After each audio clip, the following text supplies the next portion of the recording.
To understand how the ocean could go quiet, you have to see how we taught it to speak. After the war, both sides raced to master what really decided who survived undersea: noise.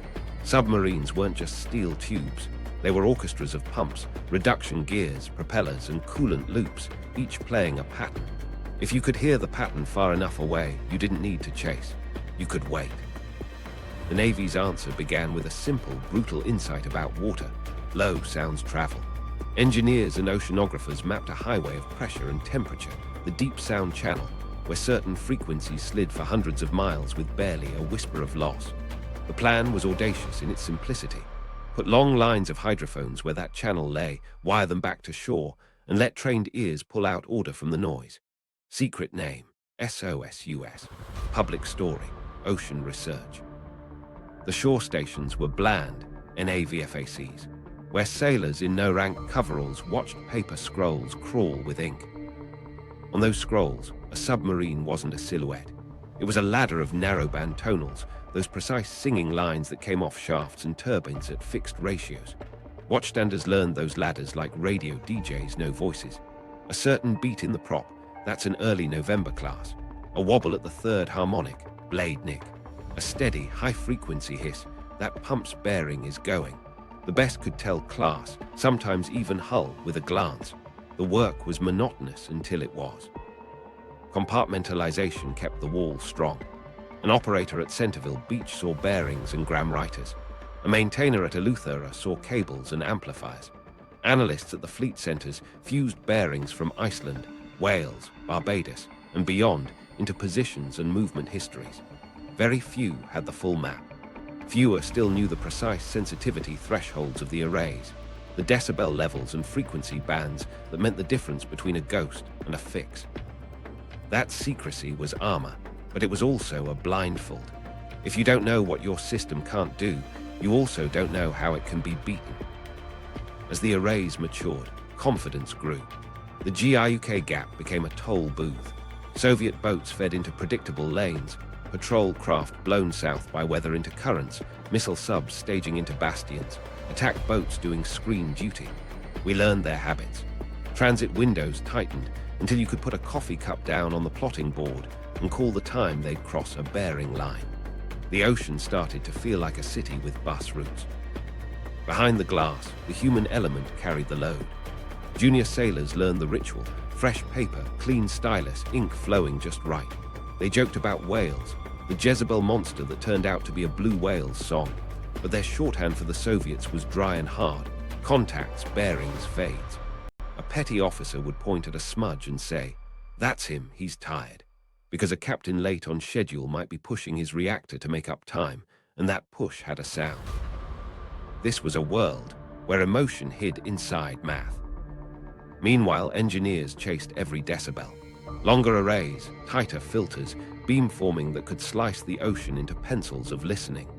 Computers were crude but relentless, building archives of signatures that turned into training libraries. When a brand new class appeared, the first capture of its voice went into a safe, copied to a second, and became a reference. We weren't just listening, we were curating. But there was one problem that sat like a shadow under all that success. The wall assumed the adversary's noise floor. We believed in their loudness. Our processing thresholds, our alerting logic, even the places we put the arrays, were calibrated to what we thought they were. If that changed, whether by better machining, smarter operations, or a peek at how we listened, the balance would tilt fast. And because each piece of the system was isolated, recognizing that tilt would be slow, fragmented, easy to explain away. Still, by the mid-1960s into the 1970s, the invisible wall did what it promised. Patrol aircraft launched on cues, sonarbys splashed, and attack submarines were vectored to handoffs that felt like routine. The Navy budget reflected that confidence. Arrays expanded. Processing centers grew. Careers were built on the claim that the ocean's whispers were enough to keep cities safe. There's a micro-story the old hands tell. A watch floor in Barbados, night shift, coffee gone cold. A bearing line holds steady on a contact coming through the gap. The petty officer yawns, calls it in. 2 hours later, the line tilts a degree left, small but wrong for the drift. He taps the gram writer, checks the paper feed, rezeros the stylus. The line stays wrong. That's not the ocean, he says. He changed something. They log it, tag the tape, and move on. The note disappears into a folder. While that was happening in New London, a different folder got thicker with charts of transit corridors, red pencil lines showing timings that worked 9 times out of 10. The 10th, someone would blame weather, or shipping noise, or a sick gram writer. Nobody wanted to say the bus schedule had changed. Then a boat appeared where it shouldn't. Not a dramatic reveal, just a contact reported by a patrol aircraft in clean water that should have been cluttered if our lanes were right. An analyst circled the time and underlined it twice. The memo went up and the answer came back cautious. Monitor. Confidence still hummed, but the hum had a wobble. Someone somewhere had touched the wall. The first, cracks in the water. 3 days after that wobble in the hum, a patrol aircraft called in a contact off the Carolinas. Clean water, wrong lane. The crew expected a noisy diesel trawler. Instead, the sonobuoys painted a tidy ladder, narrowband and disciplined. It matched a Soviet attack boat that should have been 100 miles east, riding a corridor we knew by heart. The report crossed desks with a penciled question mark. The return message was measured. Verify environmental factors. Stakes first. If lanes were shifting, it meant patrol aircraft would splash buoys into silence and US boats would prowl blind in water they thought they owned. Crews would push forward to compensate, accepting collision risk to keep coverage honest.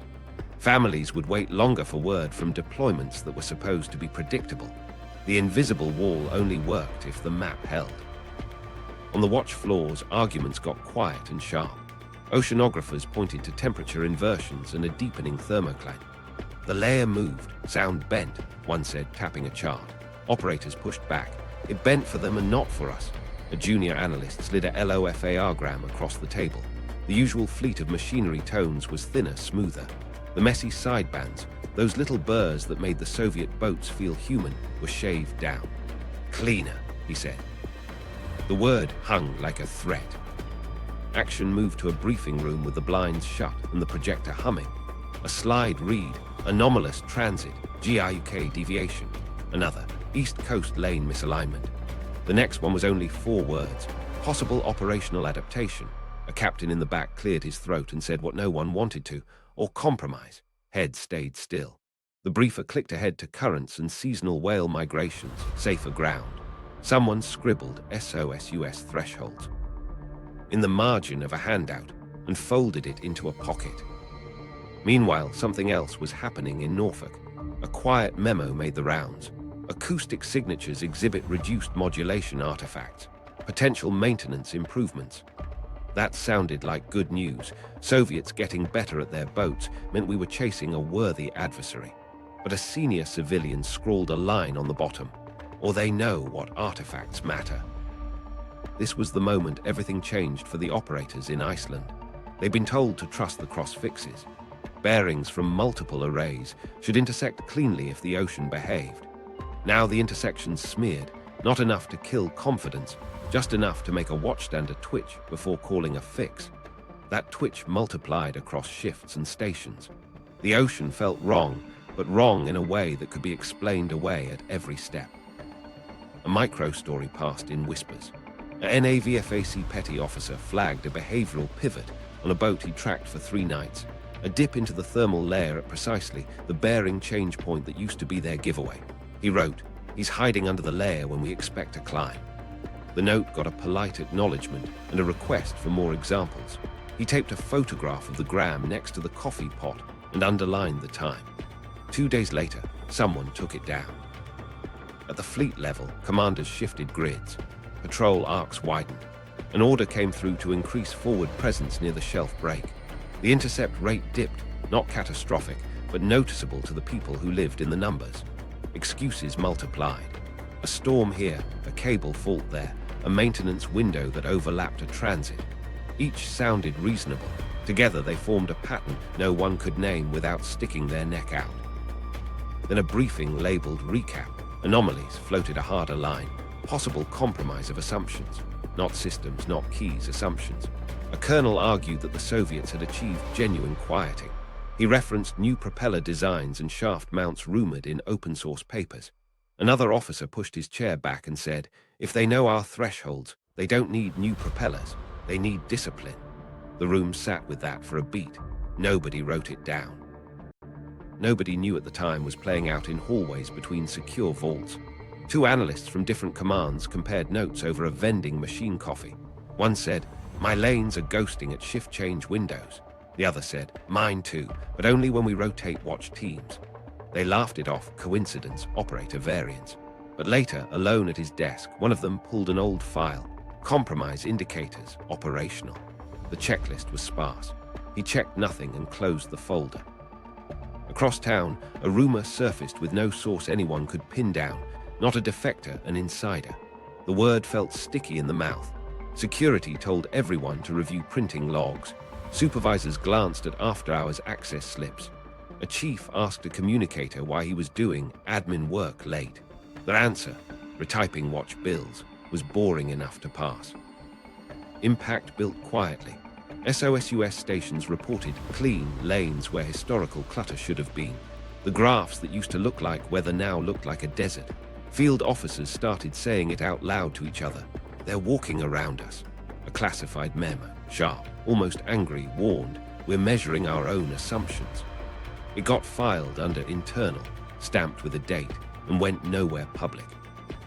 Meanwhile, at a dining room table in a suburban house, a relative gathered up courage and a stack of grievances. Fear, money, a broken promise. The phone call they were about to make would start the unraveling.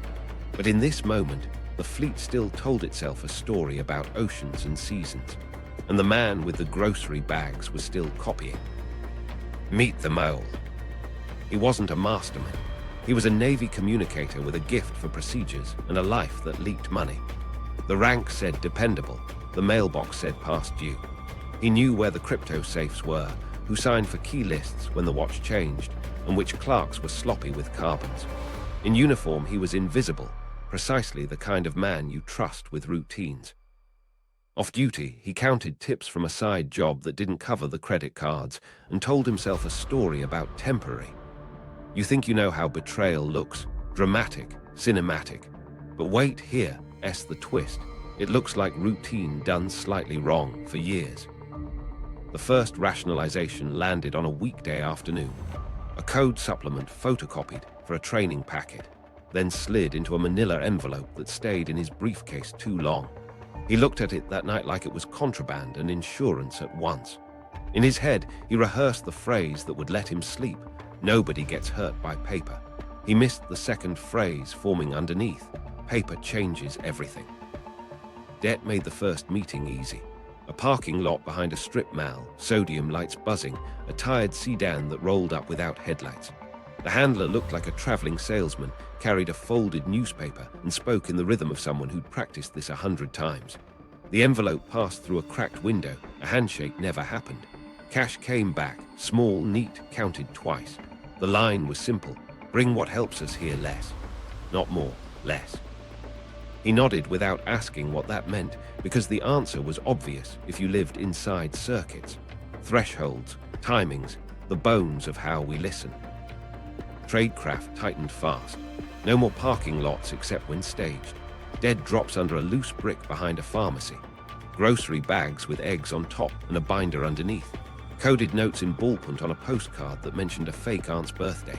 He learned to double bag for rain, to wipe edges, to flatten staples. He bought a second wallet and a third story about where he'd been. At home, his wife noticed the late nights at admin and the new stereo that didn't match the paycheck. He said a chief had promised him overtime. It sounded boring enough to pass. The product grew because success feels like permission. It started with key lists, those printed settings that made machines speak in tongues, then call signs and routing indicators, the breadcrumbs that let you map who talks to whom. Movement schedules, too, convoy windows, rendezvous points, the quiet patterns of ships slipping out and back. He threw in acoustic intelligence primers he barely understood, memos about tonals and harmonics, because he'd heard a lieutenant call them crown jewels. The handler circled those in red and slid them back with a request written like a favor. Locations, not just theory. Meanwhile, something else was happening in his head. He stopped looking people in the eye when they signed the custody log. He made jokes about bureaucracy to cover why he lingered near the copier. He developed a ritual, wipe the platen, count the sheets, breathe, like that could keep the act from owning him. A colleague asked, casually, why he'd been retyping watch bills at 220. Getting ahead, he said, and forced a laugh that sounded close enough. A micro-story. One Tuesday he reached for a restricted binder with dry hands and left a smudge on the metal clasp. He didn't notice until he set it down and saw the crescent. He wiped it with a cuff that had already brushed ink. It smeared. His heart raced so loud he almost missed the door click.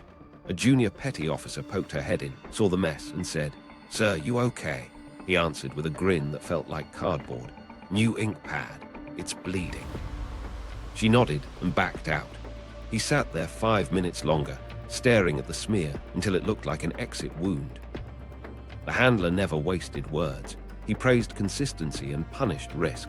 No visits, no faces, no improvisation. But he also ratcheted the asks. What are the detection thresholds by band? Which arrays are down for maintenance this quarter? How often do they rotate crypto on fleet broadcast? Each answer wasn't just a fact. It was a haircut taken off the invisible wall. They didn't need to break the ears. They needed to skate under them. Here's where it shifts. He realized they wanted the ocean's ears themselves. The map of coverage, the gaps, the failure modes. That meant SOSUS. He didn't have direct access to array locations, but he knew who did and what forms carried hints. He collected scraps. A travel order to a quiet NAVFAC with a too long name. A budget line item for cable repair that hinted at a latitude band. A briefing slide about processing anomalies that listed sites in a harmless footer. He assembled them like a kid, building a model without instructions. The picture that emerged would let someone plan patrols that grazed the layer, ducked under beams, and surfaced in our blind corners. He crossed a line on a Sunday. The office was empty except for a humming soda machine and the smell of waxed floors. He took a restricted annex off a shelf, laid it open near the copier, and photographed pages with a cheap camera he'd bought at a drugstore. No paper, no toner, just light on film. When he rewound, the camera clicked louder than he expected. He flinched. No one came. He told himself that would be the last time. It was, because once you sell silence, every quiet day pays you back. Unknown to him, across town, someone had already dialed the FBI.